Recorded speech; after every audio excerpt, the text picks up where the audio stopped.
ఈరోజు మనం పార్ట్ 3లోకి వస్తున్నాము. లెట్స్ సీ ఎలా ఉంటుంది స్టోరీ.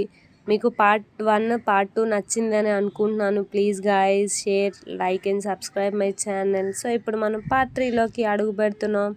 లెట్స్ సీ ఇంకెన్ని మలుపులు ఉంటాయి, ఎన్ని వినాలనుకుంటున్నామో లెట్స్ సీ. ఇప్పటికి గీత వాళ్ళు వచ్చి 2 వారాలు దాటింది. ఇంటి పనులు చేసుకుంటూ వెనకింటిని గమనిస్తాను. గీత తప్ప ఆ ఇంట్లో వేరే మనుషుల జాడే లేదు. ఇప్పటిదాకా ఒక మగ గొంతు మాత్రమే వినిపిస్తుంది.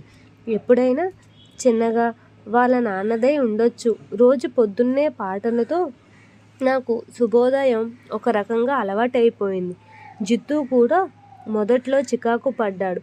మెల్లగా అలవాటు పడిపోయాడు. సంగీతానికున్న మహత్యమేమో. ఓ ఆదివారం రోజు ఇల్లంతా దులుపుతున్నా వచ్చేది. ఒకరోజు సెలవు. ఆ ఒక్కరోజు కూడా ఎందుకమ్మా ఈ పనులు అని కసురుకుంటూ ఉంటాడు జిత్తు. ఇల్లు శుభ్రంగా ఉంటే మనసు సగం ప్రశాంతంగా ఉన్నట్టే అని నా నమ్మకం. జిందగీ కైసే హై పహలే హాయి అని యూట్యూబ్లో మన్నా డే గొంతుతో పాడుతున్న రాజేష్ ఖాన్ కభీ తో హసాయే కభీ హే రూలాయే పాడుతూ లోపలికొచ్చింది గీత. హే గీత, రారా. ఏంటి ఎన్నిసార్లు పిలిచినా రాను అనేదానివి, ఇవాళేంటి ఇలా సడన్ సర్ప్రైజ్? టీవీ ఆఫ్ చేసేశాను. ఏం లేదాంటీ, నాన్న లేరు, ఇంట్లో బోర్ కొడుతుంది. సరే సరదాగా పలకరిద్దామని వెళ్ళవచ్చా. జిత్తు అన్న లేడా? ఇల్లంతా చూస్తూ అడిగింది. వాడెప్పుడే నీకు అన్నయిపోయాడు? నవ్వాను. ఎప్పుడో. లేడా? లోపలికి చూస్తూ అడిగింది. లేడు గీత, వచ్చే వారం కోడ్ రిలీజ్ ఉంది, కానీ చేయాల్సిన పని ఇంకా అవ్వలేదని పొద్దున్నే ఆఫీస్కి వెళ్ళాడు. దా ఇలా కూర్చో, ఇల్లంతా చికాకుగా ఉంది, సర్దేస్తా ఒక 10 నిమిషాల్లో. సోఫాలో ఉన్న బట్టలు ఓ మూలకి జరిపాను. ఏం పర్వాలేదు, నేను కూడా ఉన్నా కదా, హెల్ప్ చేస్తా. కుప్పగా ఉన్న బట్టల్ని మడత పెడుతూ అంది. ఇల్లంతా అలవాటైనట్టు తిరుగుతూ ఇల్లు సర్దటంలో వంటల్లోని సహాయం చేసింది తను.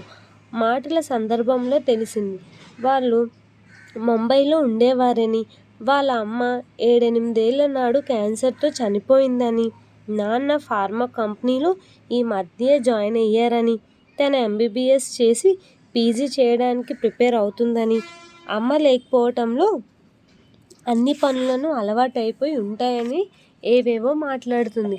అసలు కొత్త లేదు ఈ పిల్లకి. మధ్యలో తీసి కూని రాగాలను బట్టి సంగీత జ్ఞానం కూడా ఉందని అర్థమవుతుంది నాకు. కూతురు అంటే ఇలానే ఉండేదేమో అనిపించింది. ఆంటీ, మీ పేరేంటి? ఏ పేరైతే ఏం, ఎలాగో నువ్వు పిలిచేది ఆంటీ అనేగా అని నవ్వాను. చెప్పండి సారిక. నా పేరు కన్నా మీ పేరే మోడ్రన్గా ఉంది ఆంటీ. సారిక ఆంటీ. నా పేరు నిష్టంగా పలికినట్టు అనిపించింది. వాట్స్ ఐ ఏనేమని షేక్స్పియర్ అన్నట్టు పేరులో ఏముంది గీత? పేరులోని ఉంది అంత. ప్రతి పేరు వెనక ఓ కథ ఉంటుందంట. మా అమ్మ చెప్తూ ఉండేది. ఇంకా ఏదో చెప్తుంటే గీత అనే పిలుపు వినిపించేసరికి నాన్న వచ్చినట్టున్నారు. మళ్ళీ వస్తానాంటీ అని పరిగెత్తింది.